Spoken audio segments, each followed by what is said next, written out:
Halo Sobat Kimia Organik, ketemu lagi kita dengan Chemicats Note. Kali ini adalah mekanisme reaksi substitusi untuk bagian yang kedua. Dalam video ini kita akan membahas lebih dalam tentang reaksi SN2.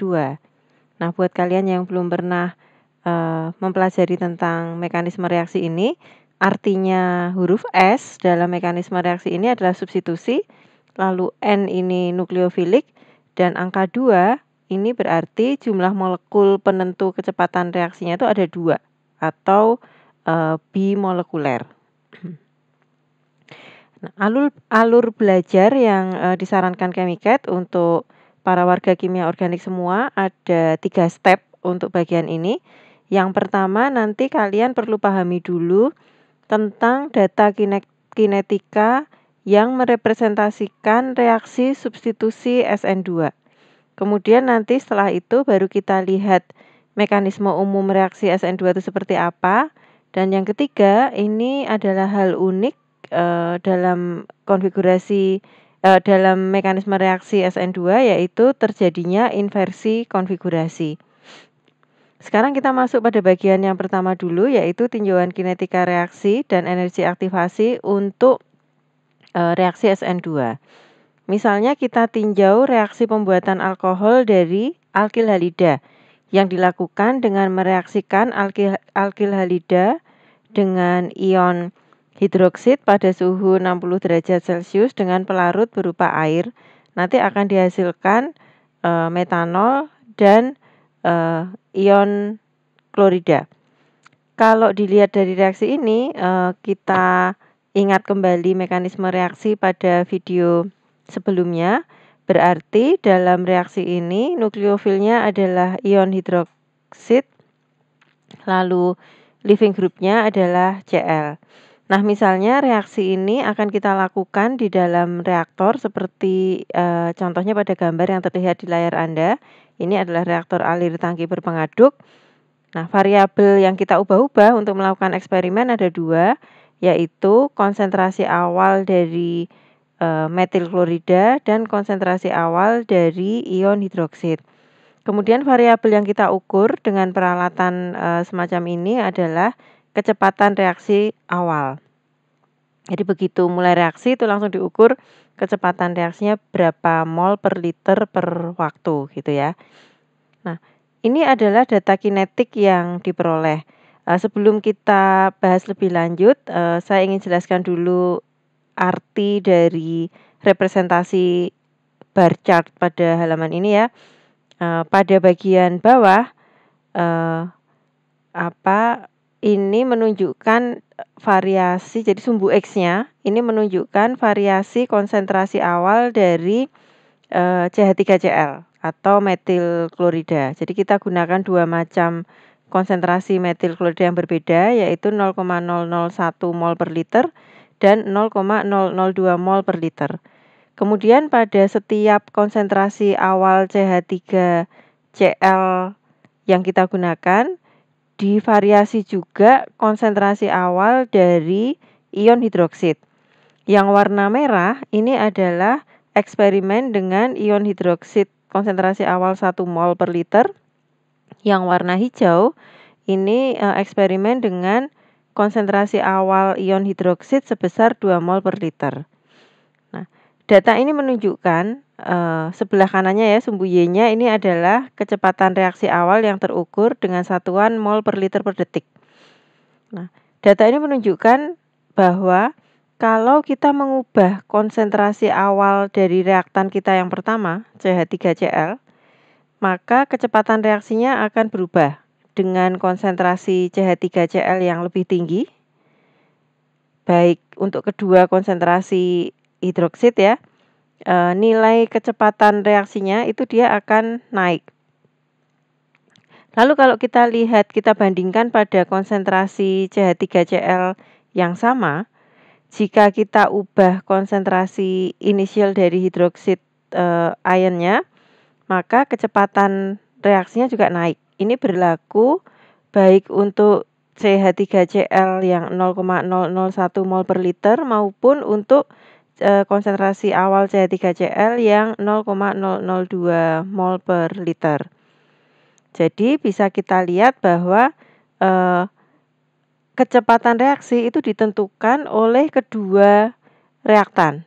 Nah, ini adalah ciri-ciri dari reaksi bimolekuler. Jadi dua reaktan ini dua-duanya sama-sama menentukan kecepatan reaksi, dan kalau Anda hitung dengan lebih teliti, maka nilai kenaikan kecepatan reaksinya ini akan proporsional dengan hasil kali dari konsentrasi awal untuk CH3Cl dan untuk ion hidroksid. Sehingga kecepatan reaksinya bisa kita tuliskan sebagai R itu adalah kecepatan reaksi, K itu adalah suatu konstanta proporsionalitas, dan ini adalah hasil kali dari konsentrasi masing-masing reaktannya.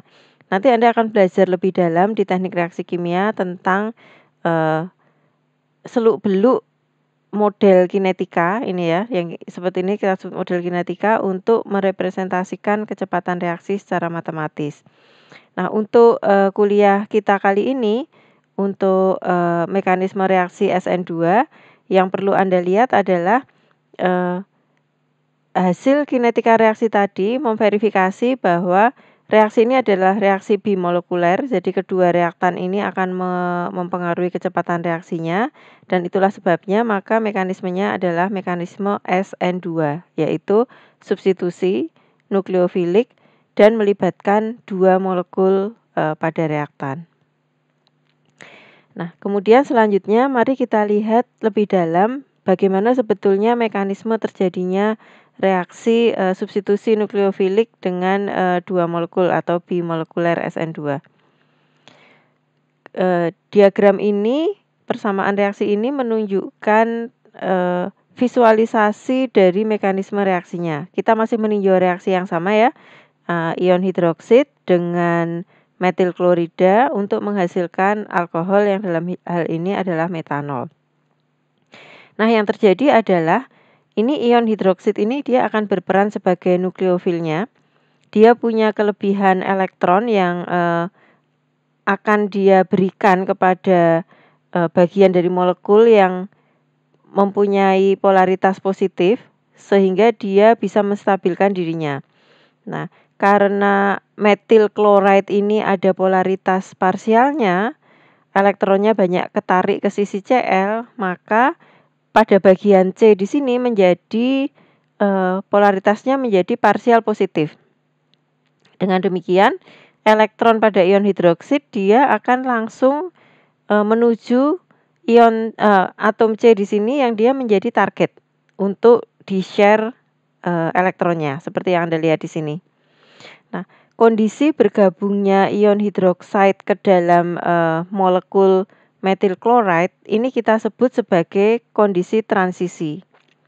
Jadi pada awalnya Cl ini masih nempel juga di situ gitu.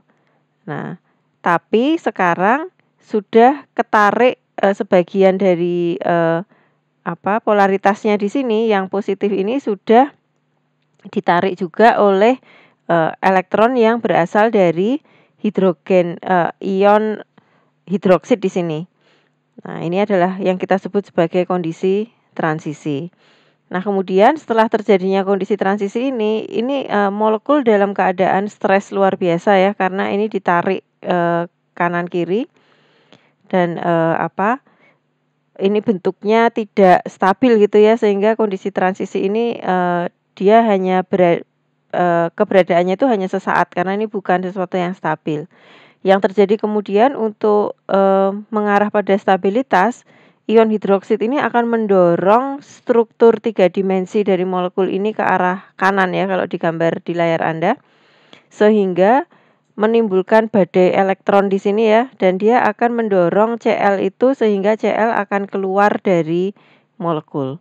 Sehingga akhirnya ion hidroksid ini sukses dia merebut pasangan dari klorida, ion kloridanya ketendang keluar, dan sekarang ion hidroksid dia berpasangan dengan metil. Nah, apa yang barusan saya ceritakan ini mengindikasikan bahwa ada konsekuensi energi yang terlibat di dalam reaksi ini. suatu reaksi kimia itu bukan sekedar senyawa A ketemu dengan senyawa B secara santai gitu ya, santai-santai, menikmati, pertemuan dengan orang-orang baru gitu ya, itu molekulnya nggak kayak gitu. Ini ada barrier-barrier energi yang harus mereka lalui untuk bisa terjadinya reaksi ini. Sehingga walaupun saya tadi ceritanya kayak ini sesuatu yang gampang banget terjadi, ini ada hal yang perlu kita lihat juga ya, yaitu berapa energi yang diperlukan untuk terjadinya reaksi substitusi tersebut. Konsekuensi energi ini ada 2 macam. Kalau pembentukan ikatan baru ini melepaskan energi atau delta HR-nya negatif, ini kita sebut sebagai eksergonik. Ini artinya adalah entalpi dari produk itu lebih rendah daripada entalpi dari reaktannya. Ini namanya eksergonik, delta HR-nya negatif. Sebaliknya kalau pembentukan ikatan barunya ini memerlukan energi, atau dengan kata lain, produknya ini, entalpinya lebih tinggi daripada reaktan, maka, reaksi ini kita sebut sebagai reaksi yang endergonik. Kebutuhan energi di dalam suatu reaksi bisa kita gambarkan dalam diagram energi bebas atau free energy diagram. Anda nanti akan belajar lebih lanjut tentang, teori-teori free energy semacam ini di mata kuliah Termodinamika Teknik Kimia 1 dan Termodinamika Teknik Kimia 2. Nah, sekarang saya akan berusaha menjelaskan konsep ini dalam bahasa yang sesederhana mungkin ya, karena Anda belum mengambil termodinamika. Jadi kita bisa bayangkan, molekul-molekul yang terlibat dalam suatu reaksi, baik sebagai reaktan dan sebagai produk, itu bisa Anda plotkan dalam suatu kurva di mana sumbu Y-nya itu adalah energi bebasnya. Energi bebas itu adalah energi yang terkandung di dalam suatu molekul. Mungkin bisa didefinisikan secara sederhana seperti itu. Lalu sumbu Y-nya ini adalah koordinat reaksi yang menunjukkan seberapa jauh konversi dari reaksi Anda. Jadi kalau di sebelah kiri konversinya masih 0, semua masih dalam wujud reaktan. Kalau di sebelah kanan konversinya sudah mendekati konversi maksimumnya atau semua sudah menuju kepada jumlah produk maksimum yang bisa diperoleh dalam reaksi tersebut. Nah, istimewanya di dalam semua reaksi kimia, walaupun produknya itu tingkat energinya lebih rendah daripada reaktan, tapi reaktan itu dia harus melampaui sebuah bukit dulu untuk dia bisa membentuk produk. Ini yang kita namakan sebagai barrier. Barrier energi itu di sini. Nah, istilah teknisnya ini adalah energi aktivasi. Untuk mengaktifkan reaktan, kalau Anda punya reaktan itu belum tentu otomatis bakal terjadi reaksi. Tergantung reaktan Anda itu energinya sudah cukup untuk melompati halangan ini atau belum. Nah, sehingga Anda harus memberikan energi dulu pada reaktan di sini agar dia bisa melewati bukit hambatan ini ya. Dan kemudian setelah dia melewati bukit hambatan ini, artinya masing-masing reaktan itu sudah punya energi yang cukup untuk bertumbukan satu sama lain dan tumbukan itu akan menghasilkan produk. Kalau reaktan Anda belum berhasil melampaui energi ini, walaupun mereka sibuk tumbuk-tumbukan satu sama lain, itu tapi nggak bakal jadi produk gitu. Itu hanya tumbukan senggol-senggolan aja gitu ya, nggak bisa dia melakukan mekanisme reaksi seperti yang barusan kita bahas tadi. Nah, posisi dari kondisi transisi yang kita ceritakan tadi ya di slide sebelumnya, dia berada pada puncak energi aktivasi di sini. Jadi reaktan ini harus punya cukup energi untuk dia bisa membentuk kondisi transisi. Nah, kalau sudah sampai di puncak ini kayak bola di atas bukit gitu ya, dia akan bisa menggelinding menuju produk untuk menghasilkan produknya. Nah, tapi kalau energinya nggak cukup, kalau Anda bayangkan ya dia udah mendaki sampai sini, melorot lagi. Mendaki sampai sini, melorot lagi. Dia nggak pernah bisa membentuk energi transisi. Jadi Anda harus memahami juga bahwa reaksi yang barusan kita bahas tadi hanya bisa terjadi kalau energinya itu cukup sehingga dia bisa mendaki sampai ke puncak energi aktivasinya. Baik, ini yang pertama tadi untuk reaksi eksergonik ya. Sekarang kita lihat yang sebelah kanan, ini untuk reaksi endergonik. Kalau reaksi endergonik ini nanti produknya itu tingkat energinya memang lebih tinggi daripada reaktan. Tapi energi untuk mencapai kondisi transisinya ini bahkan lebih tinggi lagi gitu ya. Sehingga dia harus manjat tinggi banget ini untuk bisa akhirnya dia membentuk produk. Nah, kenapa kok kita membahas soal diagram ini? Nah, karena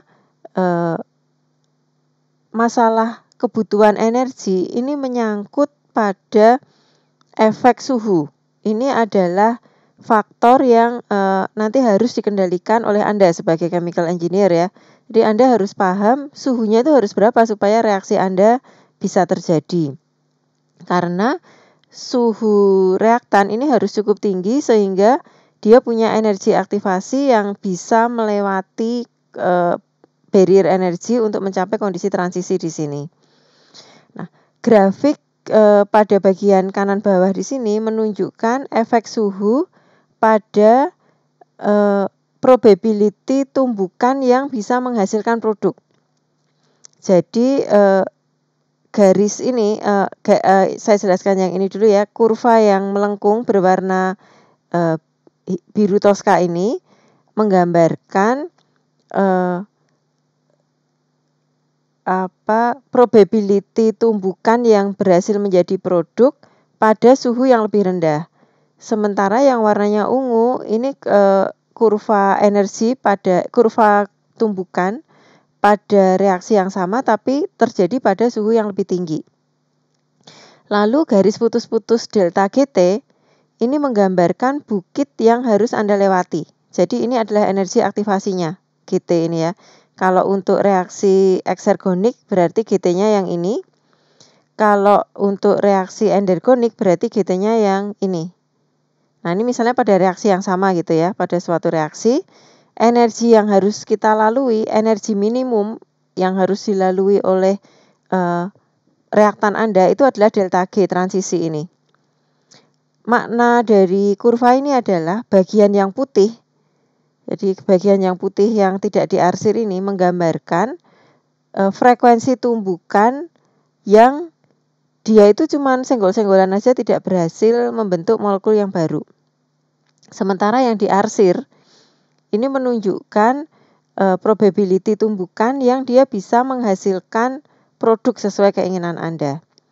Nah, pada suhu yang rendah, probability tumbukan yang berhasil jadi produk itu cuma segini. Nah, tapi kalau suhunya Anda naikkan, nah ini bisa kelihatan ya, ini seluruh area di bawah kurva ungu ini melambangkan jumlah tumbukan yang akan berhasil menjadi produk. Kesimpulannya adalah kalau Anda melakukan reaksi pada suhu yang lebih tinggi, maka artinya Anda memperbesar probability bagi molekul-molekul Anda itu untuk bertumbukan secara sukses sehingga menghasilkan produk reaksi. Jadi nggak hanya tumbukan mental gitu ya, tapi ini benar-benar tumbukan yang berhasil menghasilkan produk reaksi. Nah, ini nanti hal-hal seperti ini akan Anda dalami lebih dalam dari dua aspek ya, dari aspek desain reaktor itu nanti ada di teknik reaksi kimia, dari aspek keseimbangan kimianya itu nanti akan ada diulas lebih mendalam di mata kuliah termodinamika teknik kimia. Baik, itu tadi gambaran reaksinya ya. Jadi saya tampilkan lagi di sini mekanisme reaksinya bahwa untuk SN2 ini artinya Anda punya dua spesies yang terlibat yaitu hidroksid dan alkil halidanya. Kemudian mereka membentuk kondisi transisi dulu. Baru dari kondisi transisi ini nanti Cl-nya akan tertendang keluar dan terbentuklah pasangan baru berupa metil, gugus alkil dengan ion hidroksidnya. Nah, dengan kata lain, mekanisme kondisi transisi ini merepresentasikan bahwa pembentukan ikatan baru dan pemutusan ikatan lama itu terjadi secara serempak. Itu istilahnya adalah concerted reaction. Jadi bukan satu-satu gitu ya, tapi itu terjadi bareng, nemplek terus misah gitu. Nah, konsekuensi dari kondisi ini adalah terjadinya inversi konfigurasi.